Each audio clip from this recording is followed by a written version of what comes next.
Morning. I will be, as I usually am, so strict and punctual. And I will ask you in 1 minute, like to very shortly point out how do you imagine stories and storytelling to be like in games and video games in 5 years, something like that, in 1 minute. Yeah, that's a challenge. And the microphones are on, and you can use them.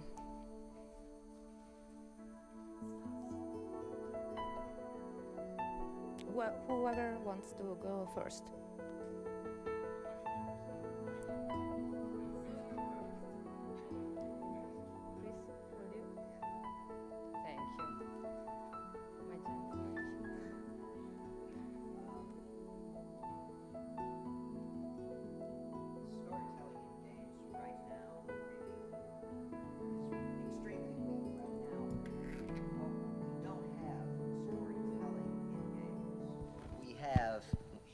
Okay. Oh, yeah. Is that? Yes. We don't have storytelling in games. We have stories tacked on to games right now. And what we need to get interactive storytelling is we need to shift from the data, if I can use my previous lecture, from the data of stories to the process of storytelling. And so instead of creating a story or something very close to it and then simply sticking it on to the game, what we need is building the process of storytelling into software. That requires a variety of technologies, one of which is what I call a storytelling engine, which is a big hunk of software that reduces the process of storytelling to a set of algorithms. We need personality models, which reflect the aspects of a character that are significant for dramatically significant decision making. And we need a language of interaction. That's the hardest part. You can't interact with a character if you can't really talk to him. And so you need to be able to say something other than, let's see, turn to the right, turn to the left, move forward, move back, jump up, crouch down, aim, fire, pick something up, drop something, and so forth. We need to be able to implement verbs such as I love you, I don't trust you, why did you do that to me, and so forth. And that requires a great many verbs for it to function. I figure the absolute minimum is 100 verbs. I base that on the fact that I once took a very, those little golden books for little bitty children that are very pretty, and they're mostly pictures, and they have just a few words in them. I went through one of those and counted the number of actual distinct verbs. There were 122. So if we want to be able to do a story that's good enough for a 3-year-old, we're going to need at least 122 verbs. Okay, thank you. Someone else that will add something on this question?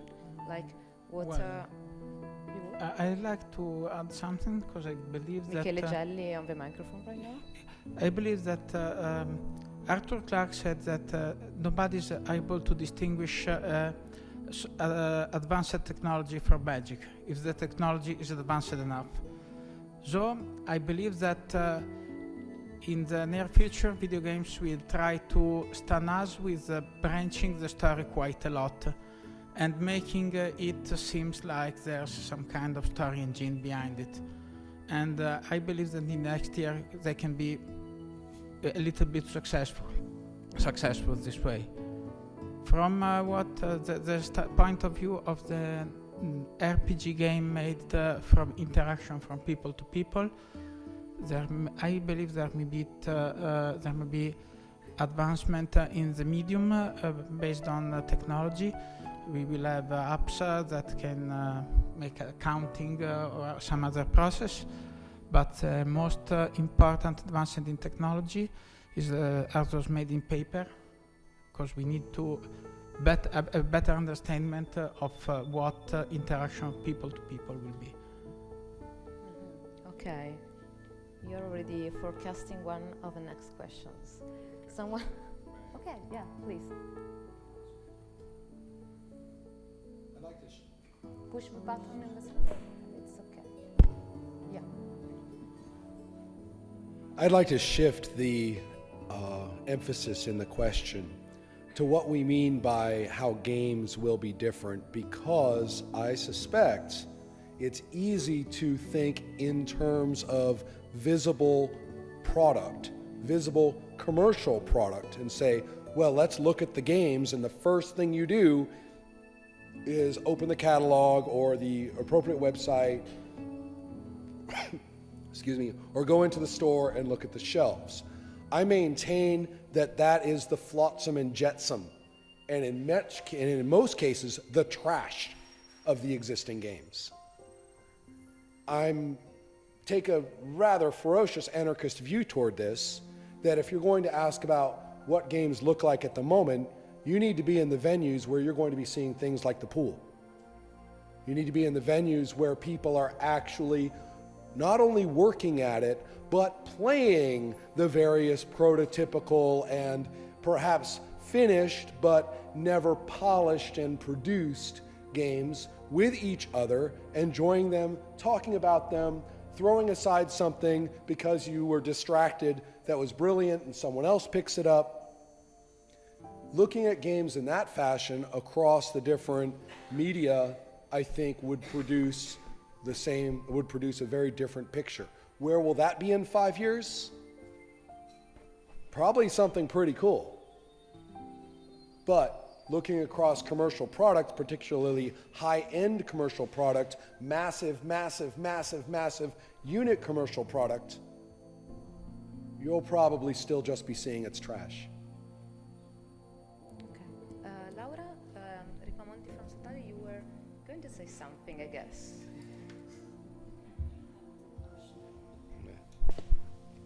Well, I was not I really don't have a very clear idea on how we will develop games in the next 5 years. But perhaps what he is saying is true, in the sense that it is among younger generations that are experiencing that it is easier to find innovation. So probably looking at what our students too are doing now will help us to understand what future game will look like, also because they know what they like. So they try to implement also it. So I think this would be a good point, a starting point for trying to foresee the future. Dario Maggiorini, Statale, same as Laura. Thank you. If I may shift a little bit more on a practical standpoint, for video games, we do have a terrible foe while developing stories, that is computer scientists. Basically, computer scientists are not really able to manage the story easily. So what we are going to have in 5 years, in my view, is a tool or a set of tools that are going to help us making a storyteller talk with a computer scientist. After 5 years, if I can shift the vision, there might be something about procedural story creation, but it's not something that we have to create in such a short time span. Another point is that as a computer scientist, I always am put onto the question about how many players can we put into this. And the ideal answer would be thousands, but then how can we manage such a scalability where we have a collaborative story, or at least a story that should be played and managed by many people, scaling up to 1,000 storytellers and everything working. That is something that is beyond 5 years as well. That is my vision. Okay, nice vision. You wanted to reply? Stefano Triberti from Cattolica University. Was thinking that there is also, in my opinion, another important aspect to consider when we try to prefigure the future of stories in gaming, in video games mostly. I know video games better than games. And it is the tendency to use video games which are actually not developed only by professional developers now, to share experiences. We recently had video games on the experience of cancer. We had video games on the experience of spiritual growth. And we can say that there is a renovated interest by players in, and this is about content of stories, in the meaning of stories.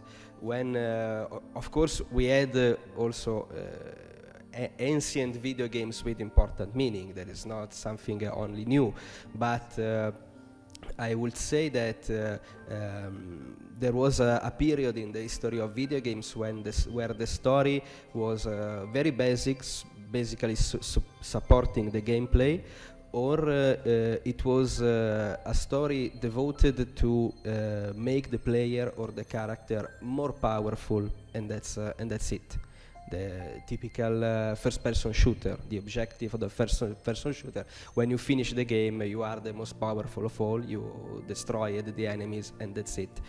When we have now a renovated interest in making a profound experience, in potentially transforming experience, even mystical experience in the interactivity of video games. So this can be one of the possible futures for the stories in video game, to include more meaningful experiences that can change your life. I'd like to add something. I think, at least for our experience in Italy, that the future of storytelling in video game could be greatly have profit by involving more people with a humanistic background in the development of video game. I mean, I see a lot of young people that is trying to learn how to develop video games, how to design games, and so on, that has a technical or scientific background. Less people that has a humanistic background. I think that mixing these two components together will improve also the quality of telling stories in video games. Okay. Marisa Bertolo, Politecnico di I'd Milano. like to add that there are many potential players who feel shy, or who feel they will be blocked by the fear of performance. And I believe one of the challenging of designing games related with stories is in analyzing the relationship between freedom given to the players when they have to tell their part of the story, and the help we can provide them in the form of boundaries or hooks they can grasp in order to help themselves contribute to their story, even when they feel they are frightened to expose themselves in front of the others. And I believe this could be a point to work on. Okay, would you like to say something? Because Pierluca Lanzi or Matteo Bittanti are still out of the conversation now. Maybe. Yeah, it's a surprise. So,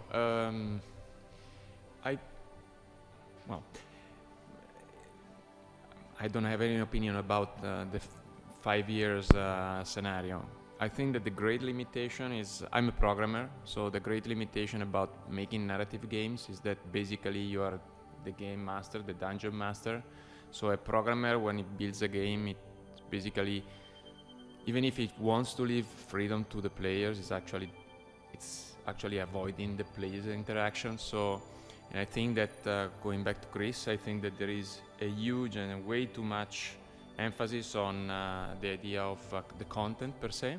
So, for instance, for me, I even if Ron considers that probably as trash, I love Fallout 4. I've seen the people who wrote part of the Fallout 4. I really enjoyed it, even if it's highly limited as a structure of narrative structure. But at the same time, my best experience in playing games where I felt like compelled to act with other players and build a narrative that was not bounded to the game was basically in a MUD system, where it was all text and players had the freedom to work on.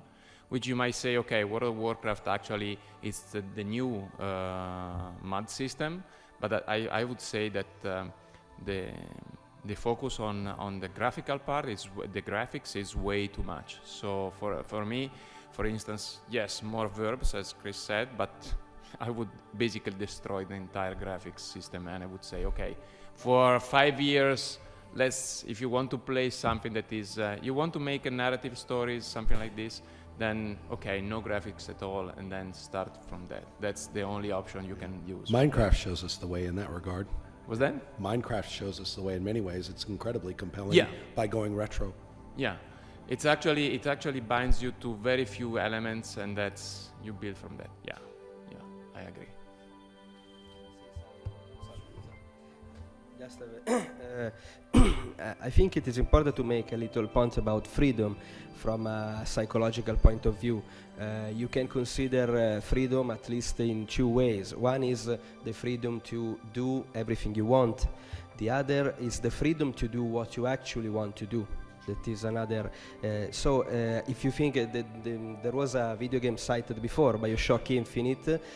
BioShock Infinite, in my opinion, or in my experience as a player, gives a sense of freedom, but it is very linear because it is a first-person shooter basically. So you cannot go where you want or do anything you want, but you can do what you want to do, because the game is able, through its narrative and its characters, to make you feel real emotion towards the character of Elizabeth. You want to protect her, you want to save her, and so on. And so you want to do what you are allowed to do. So another important thing developers can do is learn how to profile users. This is user-centered design, basically, to profile users and know before creating the game, know what the intentions of the user will be, and create the game on the basis of intention. You can create a game where you can do anything you want, but if you do not, if you as a player have not clear intentions, as in Skyrim, for example, this is my experience with Skyrim. You find yourself in the woods saying, what were I going? What was I doing? Who is this woman who always follow me and doesn't, and this is not able to do a real conversation. There is not a story. You doesn't know what to do. But if you have a story, you can have only one option to go, but it is the option you want. So you feel the freedom also in a very limited virtual space.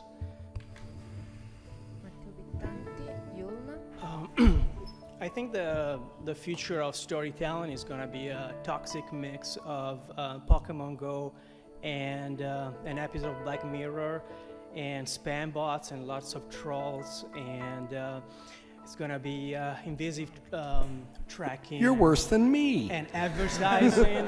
It's going to be profiling, massive profiling. It's going to be identity theft. It's going to be very annoying. And it's going to be like Philip K. Dick's Ubik. I think that's what's going to be the future of games in general. You see that I won't be that catastrophic, but I'm the optimistic one on the table, I believe. And I would like to point out that, strangely enough, story can be built even in environment that doesn't support it. You know, EVE Online or other massive, heavily based on military practice, most of the times players organize themselves, make raids, make fields, and use the game as a playground where the story pops up. Because the Red Faction made such a huge raid And now the blue faction are all thieving, organizing, stealing to make a big show, a big revenge. So story tends to pop up even in strange places, because we as human loves to narrate stories. We even make stories where there's no one. Chris, you were... A lot of people underestimate just how difficult this problem is. To illustrate the difficulty of the problem, I would like to tell you two stories. Story number one. Itsy bitsy spider crawled up the gutter spout. Down came the rain and washed the spider out. Out came the sun and dried up all the rain, and the itsy bitsy spider crawled up the spout again. Now, that is a complete story in 4 lines. It has a protagonist, an antagonist, a crisis, and a denouement, as well as an uplifting moral message. Any 5-year-old child in the world can understand that story. Now let me tell you another story. Once upon a time, there was a handsome prince who lived in a shining castle atop a hill.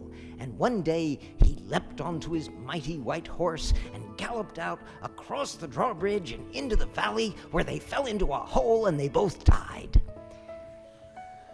Any 5-year-old in the world can tell you that's not a story. Now, here's my challenge for you. Write down a set of rules that would allow a computer to determine which of those stories is valid and which is not. If you can't do that, how can you program a computer to create a story? We'll talk.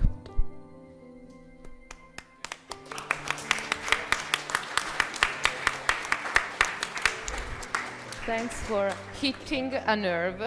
Yeah, thanks. Do you want to stay on the question number 1, or we can? Okay. So let's move to the second one. Like in 30 seconds, I lost my hopes. I do know that it's not going to be like that, but shortly, how would you describe social interaction today?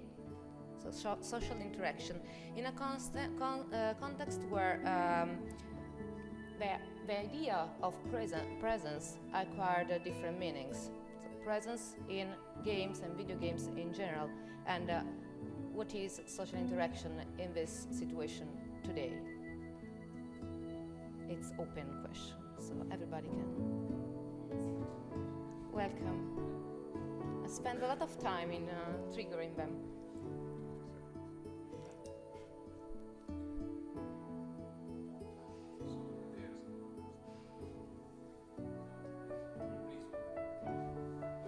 Okay. All right, social interaction in games.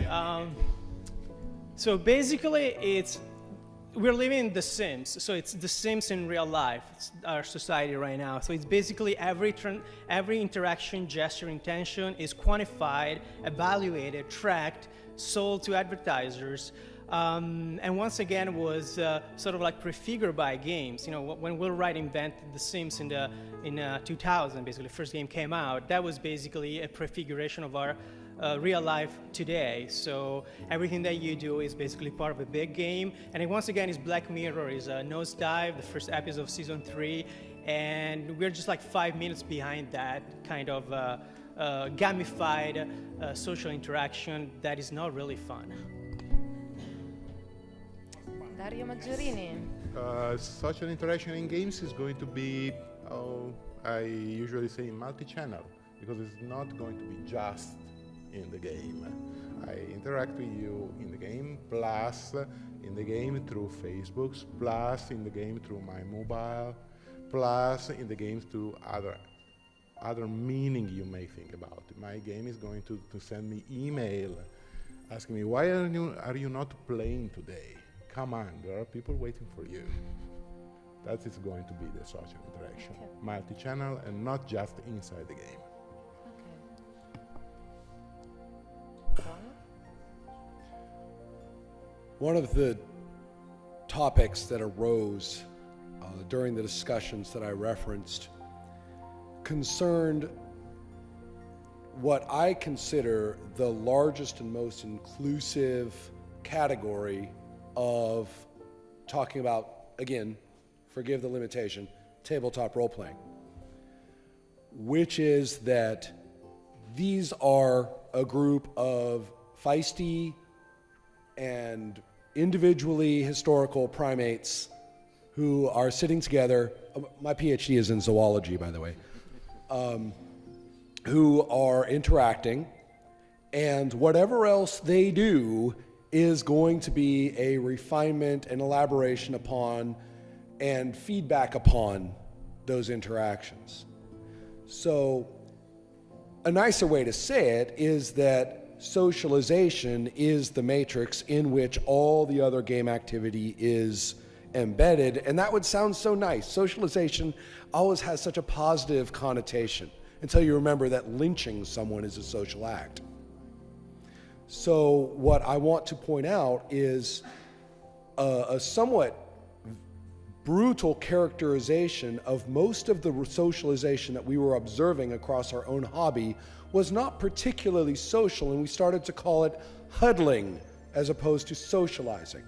Some of you may be familiar with what have been called the geek fallacies, the geek social fallacies, that you're supposed to like everybody who likes this one game, that if you play together, you must be best friends, that to exclude somebody from a game for any reason at all is obviously an act of social marginalizing and rejection, all of those things. Well, what I'm trying to get at is that when people huddle, they're avoiding socializing. To what extent is a given game utilized as a means of huddling as opposed to a means of interaction? If I can hold the mic for another minute, is that okay? Not stepping? Okay. It's been mentioned. I wrote a book in 2003, which was the final supplement to my role-playing game, Sorcerer. It's called Sex and Sorcery. It was predicated on the idea that as we sit at this table, the specific interactions among us, the subset of interactions among us that you might call gender interactions, but also concern issues of relationships and commitment and fidelity and desire, are present. And that in the hobby to that time, it was considered most improper for any such mention or overt expression of such things to influence the fiction at all. You can, I'm sure, if you are completely external to this, predict the result. That they were evident in play at all times in every way, usually in all sorts of tragic ways. My argument was to say, let's just admit it and decide when and how such dynamics could be expressed in fictional fashion, just as any creator draws upon those phenomena as part of creative inspiration, and give ourselves the permission to do this, perhaps even systemic fashion, that specific things can be brought forward. Until Sex and Sorcery was published, there were no rules whatsoever in role-playing that took into account the gender identities of the people at the table. Everybody was supposed to be Ken or Barbie. The older people in the room all chuckled. The younger people, does that make any sense at all? Okay, just checking. And the thing I'm trying to say is that if we aren't recognizing the power of such input, then number one, what we say we're doing will be vastly weaker, and what we actually do will be overwhelmed by the suppressed phenomena emerging. I would like to give the word to Chris Crawford. We've had social interaction in games for more than 30 years now. Some of the very earliest network games started in the mid-1980s. And nowadays, with the internet, we get these massively multiplayer online games, and we get lots and lots of social interaction, and I don't think anybody is satisfied with it. It lacks something, and I think what it lacks is emotional intimacy or emotional power. Now, one reason for this is simply the size of the audience. That is, if I try to interact with you, well, there are just too many of you, and we're going to keep it on a fairly formal basis where there's not a lot of feeling going on. If it's just, you know, the few of us interacting, then we can get more personal with each other. We can express our feelings more freely, and we'll be, you know, that much more emotionally powerful. If it were just me and you, oh, my beautiful lady, and so forth, then we could get into much more emotional power. So one of our problems is too many people. A second problem is most people are really boring. And the more boring people you put together, the more boring the experience is. And so you need a way to bring out, evoke the dramatic power in people, and the best way to do that is by controlling the verbs available to them. If you allow them to say things like, I want to ride the bicycle, or I'd like to play ping pong, then you're going to get a boring interaction. If instead you have dramatically significant verbs, the kind of verbs that are used by actors in powerful stories, then you can get something much more interesting. Unfortunately, those verbs are very difficult to get operating. So those are some of the obstacles.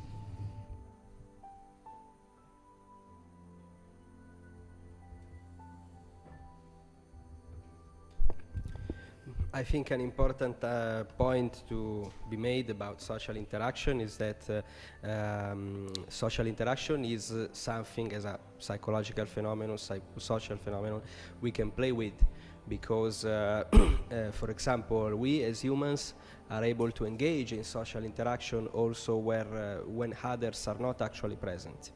We can engage social interaction with robots, with bots, with computer-generated characters, and we can also find ourselves in very emotional and engaging situations where when we are not sure whether the for example, a digital figure we are interacting with is a person or not.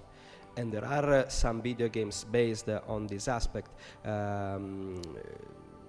For example, one interesting video game that is free on Steam is Moirai. Don't know if someone here has played Moirai, maybe. It's written M-O-I-R-A-I. It is free, so I will not describe this game because it has a very specific turnabout that is very interesting, but it is based on this aspect. You are not able to know whether the character you meet is a digital character or another person. So this is something we can play with, and this is probably related to what it was said before about metagaming and very particular uses of also the social properties of video games. So social interaction is something we can actually create on and manipulate because itself it is able to generate very specific emotions in players. Well, may I add some very pragmatical observation? I have observed that video games have become a powerful medium through which one can establish social relations with other people, being them more or less deep. This is not the point. The fact is that I have now one more medium through which I can interact with other people. And well, I had it when I was younger because I think it's something nice. It's an intriguing way to discover the possibility of finding new friends, for example, for creating fun relations with people that you don't even have dreamt of meeting through more traditional medium. That was just a very pragmatical observation. Good point.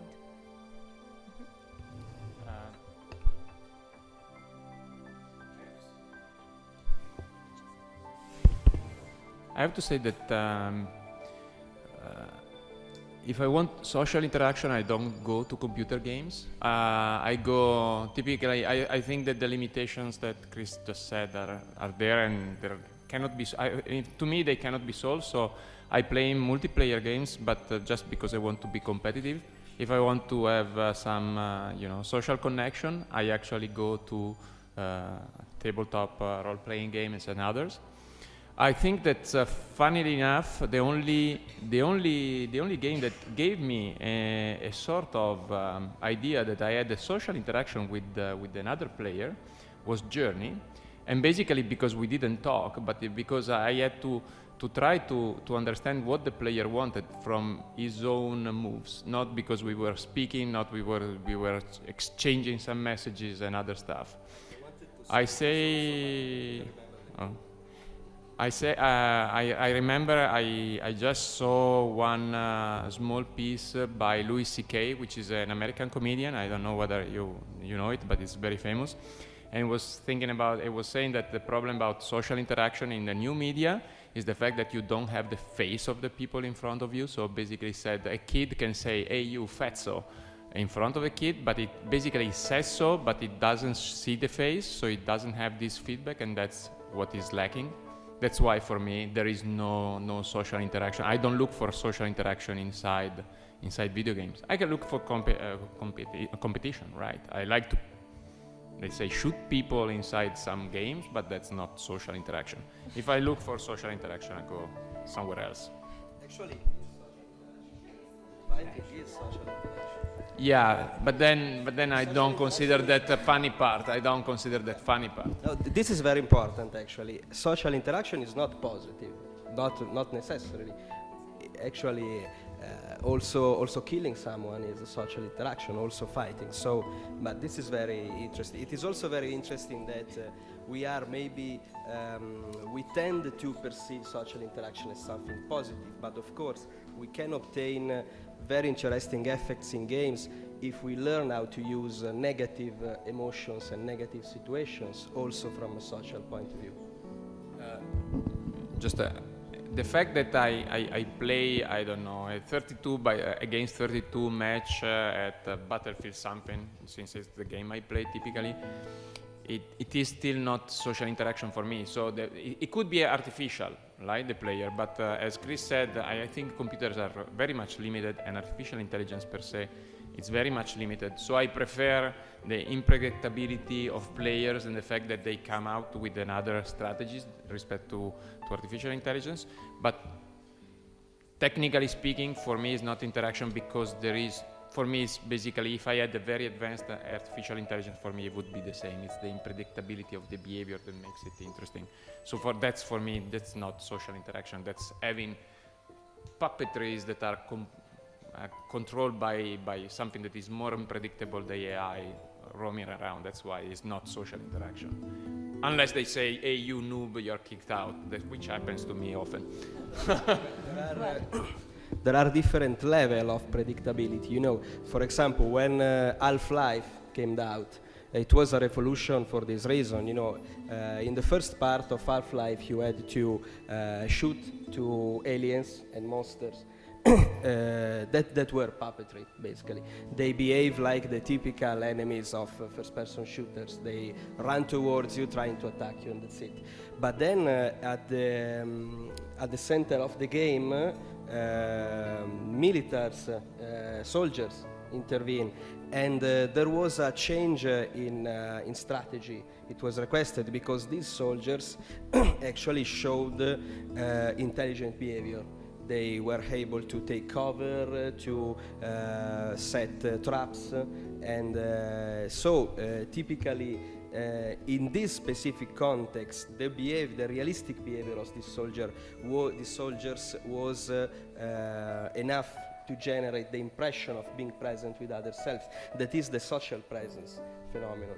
And so we are able to feel a sense of social presence also when others are not present in the room. If you visit a haunted house, for example, and you believe in ghosts, and you see something moving, you feel the presence of someone else. You know, it is normal that you have specific opinions of what you consider social interaction, but we humans can be deceived, and our mind is biased, so we can deceive a player into thinking or into having the doubt if something digital is real or not. So I think this is an opportunity for designing games. Of course, not easy to use for developers.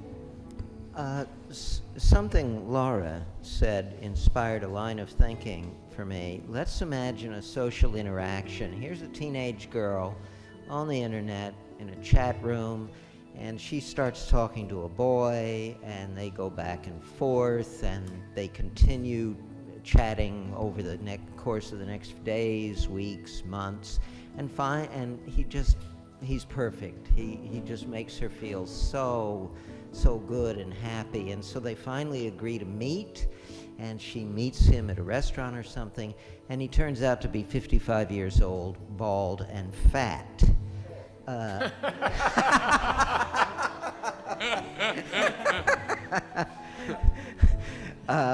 Yeah, but you're not fat, so.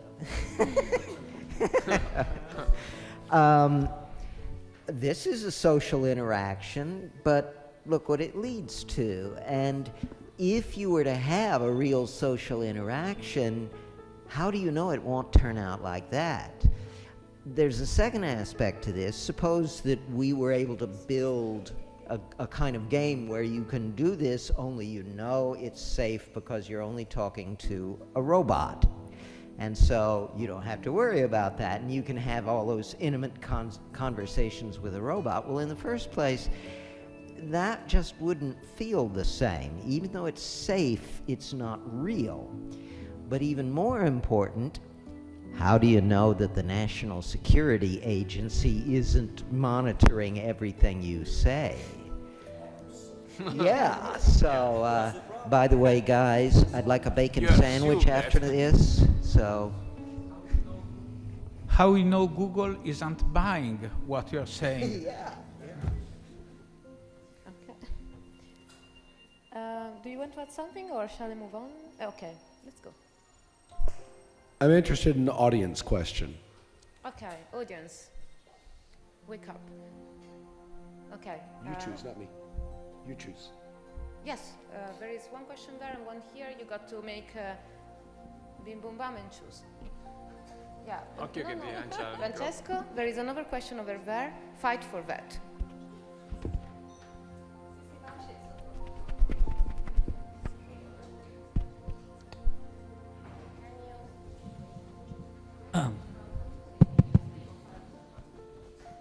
I said wake up, and now it's a moment of. Space for question after.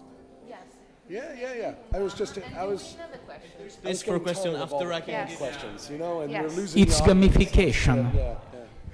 You're Okay. not playing. No, but you're not playing my game. Hi, Please go ahead. and thanks for all.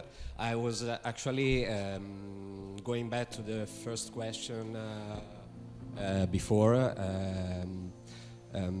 mainly because I was thinking that maybe we are too focused on games and on storytelling, that choices and freedom given to the players actually matter a lot, where they might actually create a problem with storytelling, because if you give the player any kind of possibility, you don't have actually a story to tell, because there's no constraint to what the player can do and possibly choose to do. as we saw in different games, like the one Bioshock Infinite that someone called before, that was a linear experience with a critically acclaimed story. And maybe it's not the total freedom we need, but the fact that the story must be created by something convincing. The opposition the players encounters many times feels cliché, or covering many tropes we are used to, like the villain behaving like predictably, behaving like he always does, and so forth. So there's a lot of things I know, a lot of mixed thoughts about what you told before, but it's I don't know where I was going, honestly, but that's a lot of impressions I've caught from before. That's it. So there is no question. I don't know if there is a question. We'll go. You go first. You go. Very lightning fast. Not an answer. You don't have a question. I don't have an answer. Just a comment. Your life is a story, and you're struggling to make it interesting, isn't it? Actually, I don't think so, but that's okay. Go ahead. That's it. Yeah. Yeah.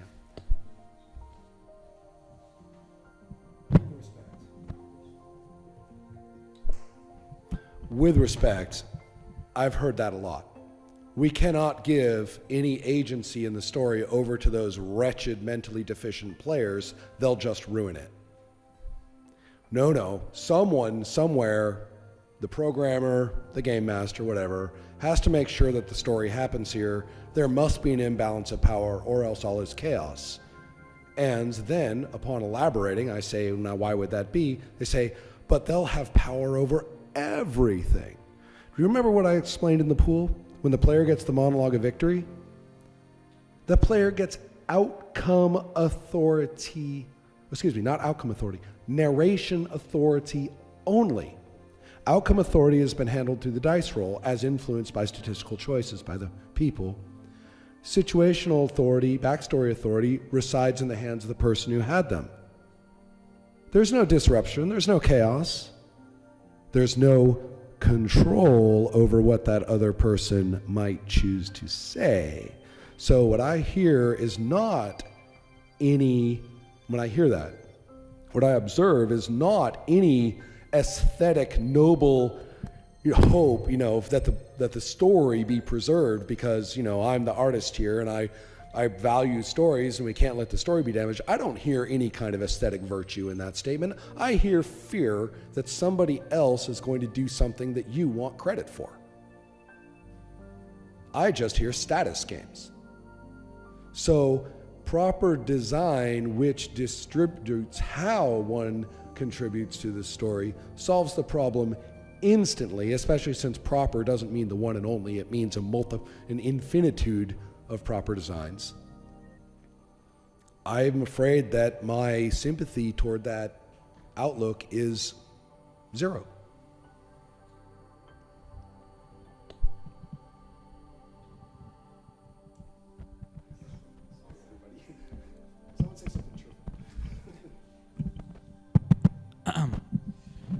So I got a question for all of you, because one of the most interesting thing of this panel is that, well, all of you have kind of different field of work. We got video games, tabletop role-playing games, and I know that there is also board games, alternative reality games. And as a player and also as a scholar, in a sense, one of the problems that I see, and it pains me a bit, is that those fields rarely talk to each other and learn from each other. So my question is, what your field of work can learn, or you wish it can learn from other fields, and what is the most important bridge or important bridge that can connect your field of work to the other field of work?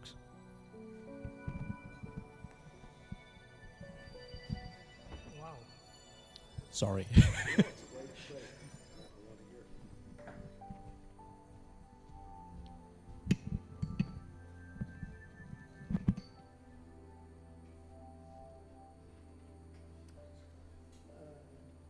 Please, someone. Oh, yes, but I can start very briefly. So Do you want this mic? Okay. You just said you start and then you forced us to be the second one. yeah, You yeah. had freedom to play. No? You want? No, no. Well, my case maybe is peculiar because technically I'm a psychologist, so I study also video games, but in their effects on mind and behavior. I think that for what regards me, so video games can be an instrument to be used in different fields because they give very interesting and complex opportunities for interaction and for make new experiences you cannot make in everyday life, basically. And for what regards games, I like to play games in my life. I think that games can give some information about simulating the complexity of some relationships or some experiences. So for me, I think games and video games are a field I can use to experiment effects of simulation on behavior, basically.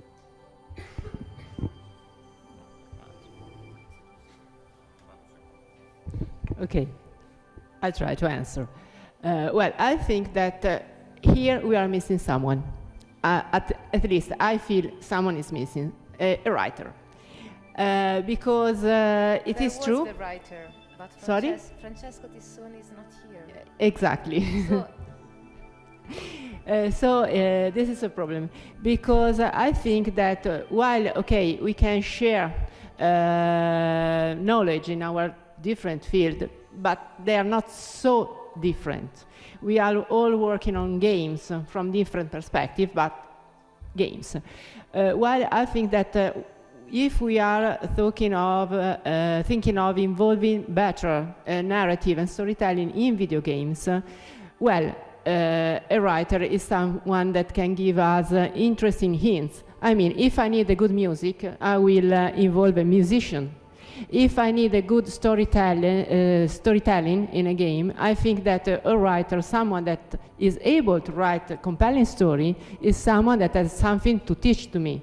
So, as I already told, a more strict interaction between computer scientists, in my case, working on video games, with people with a background from literature, humanistic study, would be highly welcomed, because I think we both have something to learn from each other and to intermingle from the point of view of our cultural background.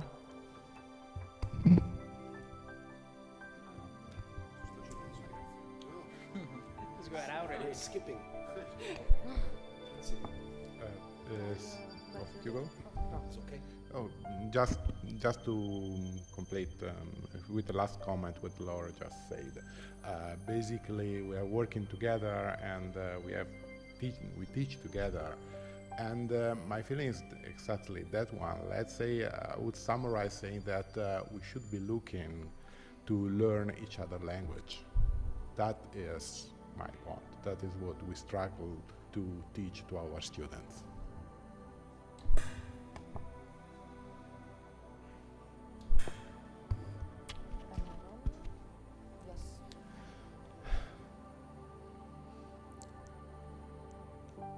I am almost hesitant to put it this way because it's so vague, but everything ends nothing.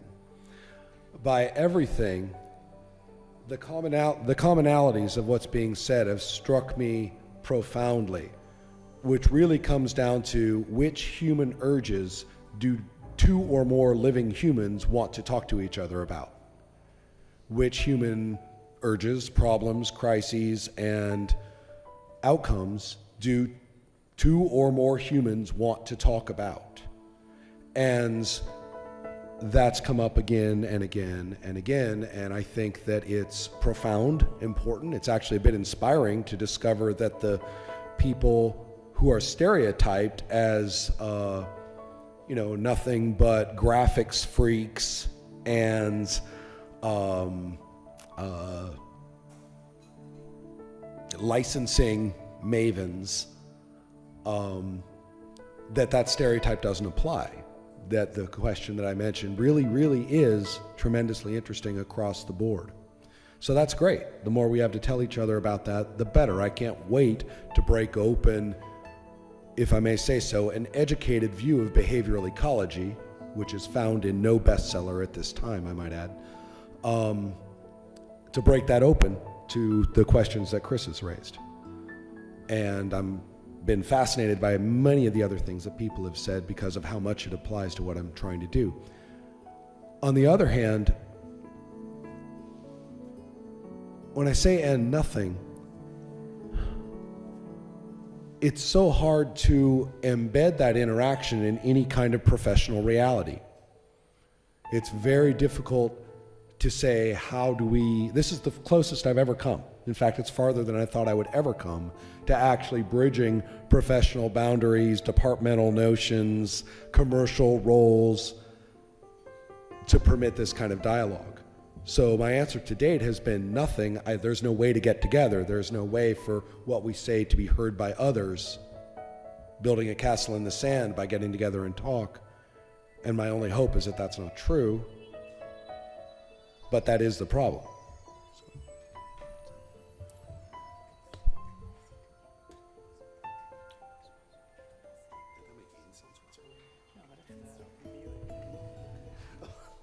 I have contradictory responses to that question.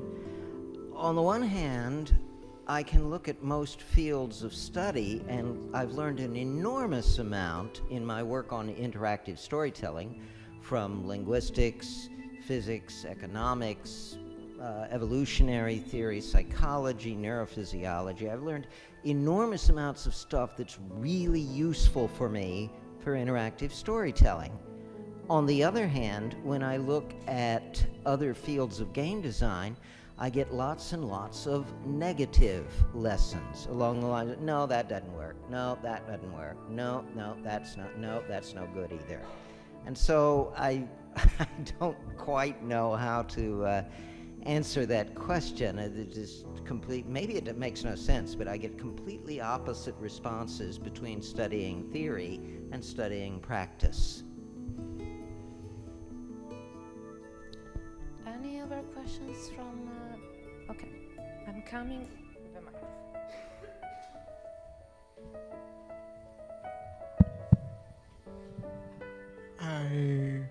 When I hear all your answer in this table, I can't help myself to view how there is one big and unresolved problem in this speech: the player. Because the most big problem in narrative storytelling is that the player wants to feel cool, wants to understand all the things before that happens, before that even the games knows that are going to happen. And this takes to simplify the stories, simplify the mechanics, because the player wants to feel intelligent, wants to feel powerful. For the example, a game like Deus Ex Mankind Divided was underestimated, in my opinion, from the users, because they are too complicated, too difficult to understand all the emotional connection, all the feelings between the players, the romance, the stories.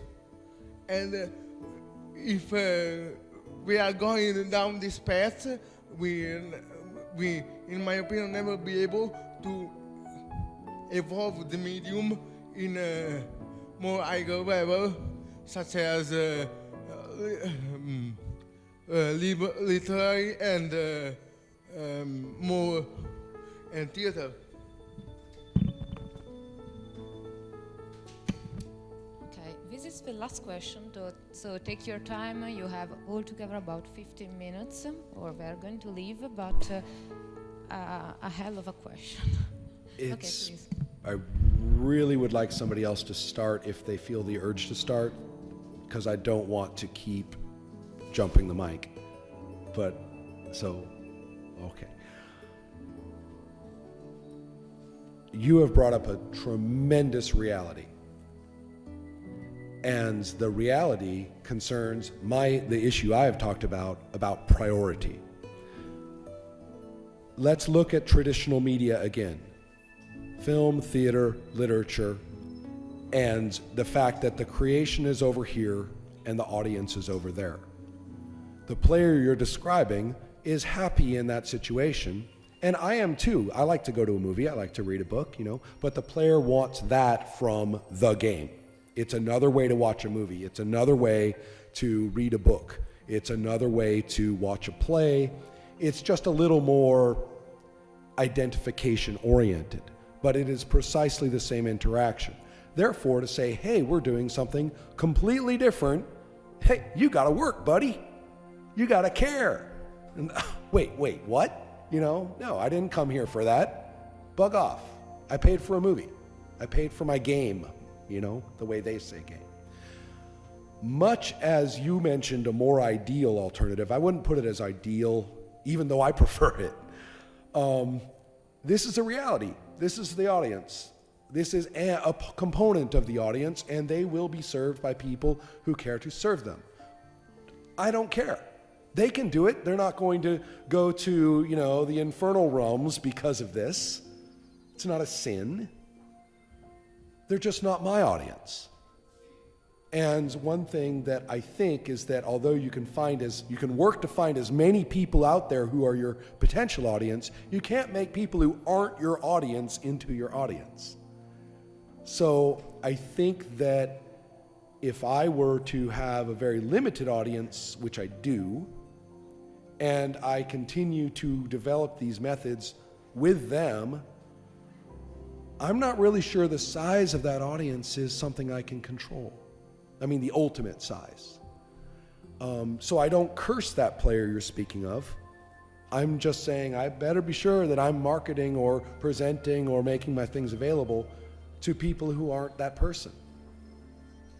It seems to rail against them as doing it wrong seems to me kind of misguided. To be annoyed that their scale in the society is much greater than the scale of the people I can reach and talk to, because much more money is involved. I knew that already, right? Movies are out there already, never mind the games. So does that help a little? I mean, at least we can not be angry about it. We can, and not try to say, well, I'm not going to be happy unless my priority becomes the dominant priority in the hobby. We need to get games over there. They're going to go where they're going to go. Does that help or make sense? Yeah, I know. Me too. It's like there's a way of saying that says, if you're a friend to anybody, you're a friend to nobody. So all the games are designed to have the widest audience possible. It needs to have some vague flavor that doesn't hurt anybody. Like in the wine, you say the international flavor. That's salty, but not much because people may not like. That's sweet, but not much because people may not like. All the high-budget games are made this way. Even in the really smaller field of the RPG. The RPG are made to, the commercial AAA RPGs are made to appeal the vastest audience possible. and are not too salty, not too bad, and there's no surprise that the video games feel things are the same. I want to add something. Also, thinking of video games, for example, you have different type of players which are interested in different aspects of the game. And according to this, you also have different type of characters for the players. There are characters in which you don't invest so much from an emotional point of view, while there are other type of characters in which you want to feel the character with your emotions, with the psychological aspect that you think are relevant for that particular character and for you, like in the case of role-playing games. So it depends who you are addressing to also when you are designing a game. You cannot, as they said, design a game that it's okay for everybody. Me as a player, I don't like complex games, so probably I wouldn't enjoy those really difficult with a lot of details. So probably I'm an end user, like more commercial games. But what you said, and when I see players that are extremely, they really want to be cool and they really want to know everything about the game, it's like, for me, it's exactly as I watch the movie. I go and watch the movie, and I love I love crime movies. So usually there is somebody nearby you that says, "Oh no, I know, it's him, I know, it's him." So I said, why do you care? Why can't you just go with the flow, enjoy the experience, somebody just craft for you, and you just stay there and enjoy that. So for me, for instance, it's I don't like complex games, but I also think that I look forward to players that go with the flow, enjoy the experience that was crafted by somebody else, and they really go with that, and they really melt into that. For me, if somebody wants to be cool, or for instance in Fallout you have players that have wrote blogs everywhere how to basically beat the game in everything possible. You basically can go around Fallout 4 naked, and you are basically invincible because you basically push up your skills or stats in everywhere.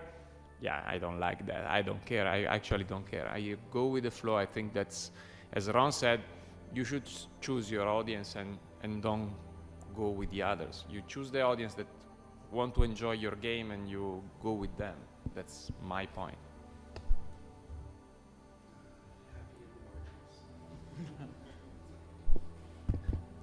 I just make a little comment about this. I also don't think that all the players basically want to be powerful in games, because it depends. There are games, for example, I just bought and tried a couple of days ago well-known tabletop games that is Gloom. And in Gloom, you win as much as you destroy your own characters. You have to make very terrible things happen to them. You have to make them depressed, and then you have to kill them. And you win as much as you depress your own character. So it depends. I think there are a lot of players who want to be powerful and to be cool, but there are also different players who just want to try interesting and or fun experiences. That can also be not necessarily to feel powerful, but also to feel depressed for fun. So fake depression, of course. But I think there is a more complex range of experiences one player may want to try in games.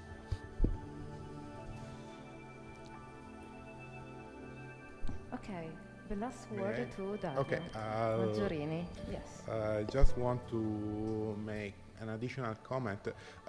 First of all, I'm also the kind of player which enjoys to be in the flow, like the story, and I like nice and long stories and so forth. But I need to point out that there are more situations where game designers are required to do that. Think about an MMO, long-standing MMO, like 4 years of lore already there.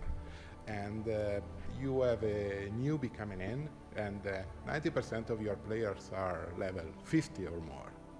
So you have to make it quick for the newbie to go very high level in the story. You have to make it easy in terms of story-wise, in terms of the advancement, in order to let the newcomers play with the flock. So sometimes you have some requirements to do that, and some excused as well. Okay, okay, you're cool. With that, we are closing with a seminal morning of discussion and a round table, and I would like to thank you all for being here and contributing to the morning, and of course, thank you for being here and supporting us also with very interesting questions. I guess we digged into the topics we promised to explore quite enough, and I hope you enjoyed. I did, so I'm happy with that. And thank you, and see you around.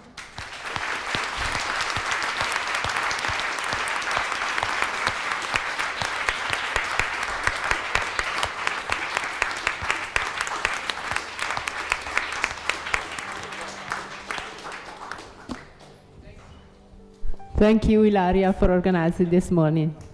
I'm not alone.